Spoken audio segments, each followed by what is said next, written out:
నేడు సిరికొండ గ్రామంలో గత 35 సంవత్సరాల నుంచి ఉన్న కరెంటు స్తంభాలని మరి తొలగించాలని మేము సిరికొండ ఏఈ గారికి మా పాలకవర్గం విన్నవించిన వెంటనే సార్ గారు తక్షణం స్పందించి మాకు నూతన పోల్స్ను ఏర్పాటుకు సార్ కృషి చేశారు. మేము పాల్గొన్న తరఫున ఏఈ సార్ గారికి మేము ధన్యవాదాలు తెలియజేస్తున్నాము.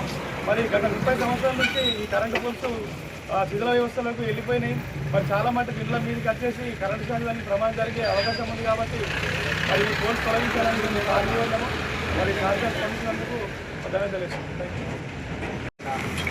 విద్యుత్ సమస్యల గురించి ప్రతి గ్రామ సభలో లేవనెత్తుతున్నారు.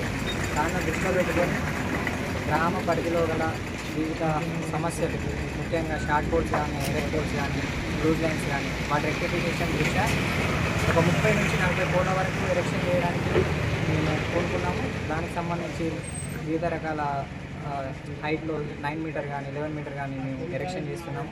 దీనివల్ల సిరికొండలో విద్యుత్ సమస్యలు పూర్తిగా తొలగిపోతాయని మేము భరోసా ఇస్తున్నాము. కాబట్టి గ్రామస్తులు ఎవరైనా సమస్యలు మా సిబ్బందికి తెలియజేయగలరు. దానికి మేము సరైన చర్యలు తీసుకోవడానికి సిద్ధంగా ఉన్నాం.